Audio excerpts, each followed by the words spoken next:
There are two kinds of law on the earth, as I've said. One is called civil law, which is the law of the land, and one is called maritime admiralty, which is called the law of water.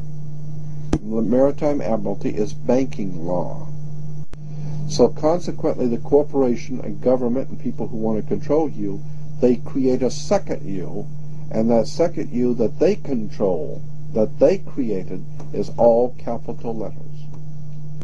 Check it out. Anytime you get a bill, get a lawsuit, you get a fine, a ticket, somebody sends you a bill from the Department of Water and Power, check it out on your driver's license, on your Social Security card, on your insurance cards. Your name will always be in all capital letters, because only all capital letters can be dealt with by banks and government. You need to wake up and find out how this stuff really works. Because once you understand that you don't need to submit yourself as an American to a British commercial venture called courts. You're an American. You don't need to go to court. There's nobody. You only go to court because you agreed to go to court. When they send you a subpoena to court or a summons to court, and they've sent you something, you look at it and say, hey, Jack, that's not me. That's in all capital letters. All capital letters is a corporation. Those who are charged under these maritime admiralty courts usually don't understand that they are voluntarily being fined and imprisoned. When a judge calls your name and asks if you are that name, those who say yes are verbally agreeing to represent the artificial person that the name represents. In doing so, you are voluntarily waiving your rights under the Constitution. Your absolute rights as natural persons are the right to life, security, and property. And all of these are very important. Remember that you can never be deprived of these simple rights unless you are willingly waiving them. But you need to understand your rights if you want to be protected under them. When sustainable development is knocking down your door for the right to your property, you need to understand your inherent right to your property, which extends from the visible surface to the center of the earth. But please note that these steps are simply the beginning. They merely treat the symptoms instead of attacking the root. To understand fully how to protect yourself, you need to understand your origin.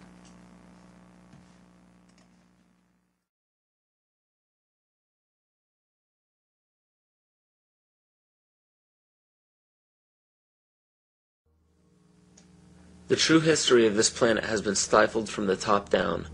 Since the inception of monotheism and the ridicule as well as outlaw in specific cultures of all pagan religions and practices, a lie has been forced upon all civilizations. You have to wonder why powerful empires were threatened enough by paganism to make the practice of such religions punishable by death. This threat didn't end during the Roman Empire. Take a look at how the founders of America, by mandate of Great Britain, wiped out Native American tribes indiscriminately. Great Britain has also shown some of the most brutal forms of genocide in Africa, India, New Zealand, New Guinea, and many other locations in which pagan tribes still existed. East Timor suffered from one of the most brutal genocides in all of history and was fueled by the United Nations and the United States funding during the Carter administration. Ford and Kissinger visited Jakarta, I think it was December 5th. We know that they had requested that Indonesia delay the invasion until after they left because it would be too embarrassing. And within hours, I think, after they left, the invasion took place on December 7th. What happened on December 7th in 1975 is just one of the great evil deeds of history. Early in the morning, bombs began dropping on Dili. The number of troops that invaded Dili that day almost outnumbered the entire population of the town. And for 2 or 3 weeks, they just killed people.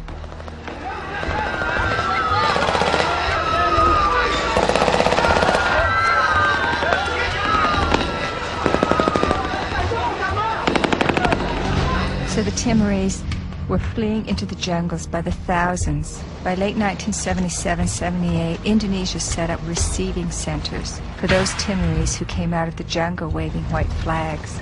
Those the Indonesians thought were more educated or who were suspected of belonging to Frelimo or other opposition parties were immediately killed.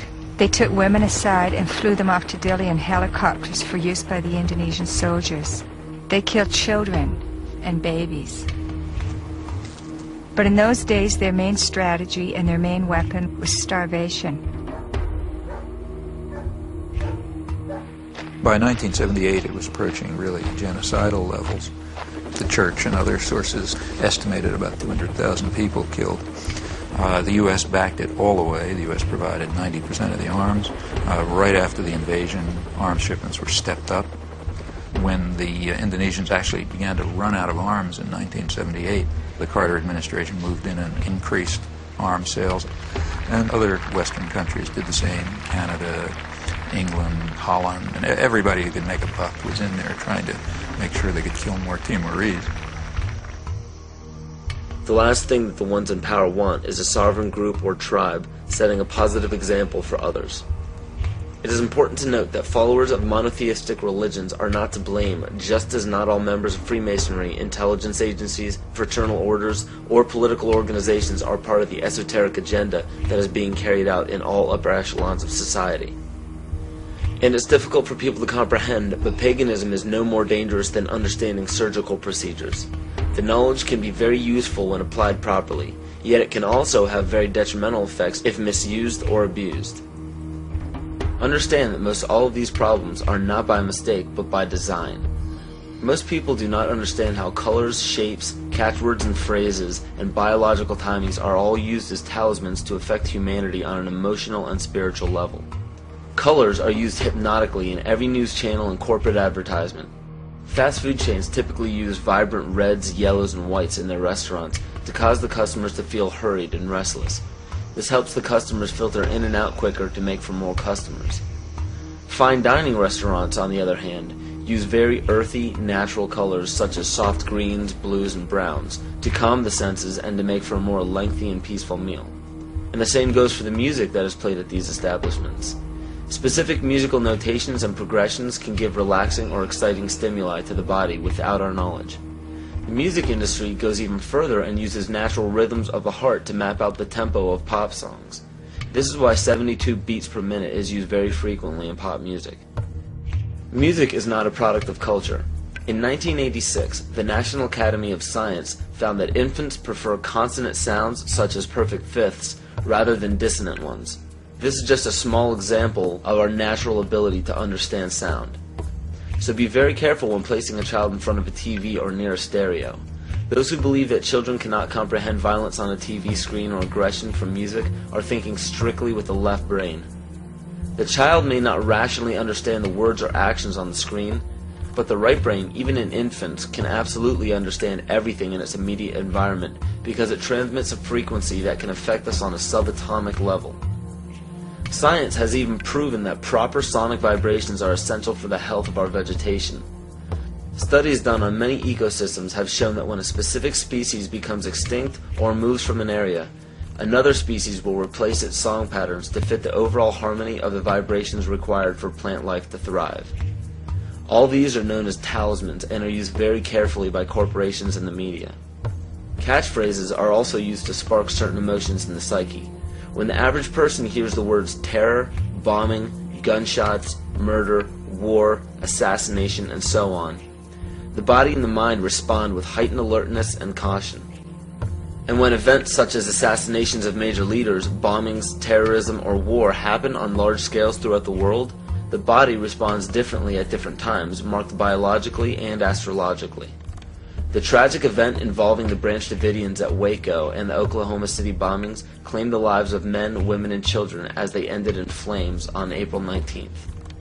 This date is a pagan holiday where human sacrifice is made by fire. The tragic events of September 11th, 2001 happened on the Mayan calendar date of 6 Emox, which represents large-scale change. And when the U.S. attacked Afghanistan on October 7th, 2001, this was the Mayan calendar date of 6K, which represents balancing. Please understand that these weren't prophecies or predictions. The Mayans simply understood the body's natural cycles. So these unfortunate events are not by chance. One needs only to look at the result of the major political decisions of the United States since the inception of the United Nations to catch a glimpse of the ultimate goal. Every major war, assassination, terrorist attack, or security weakness exposed has two specific common themes. 1. The unfortunate event makes worldwide news and scares or angers the public. And 2. The result, no matter what, is always the expansion of government and the destruction of constitutional freedoms.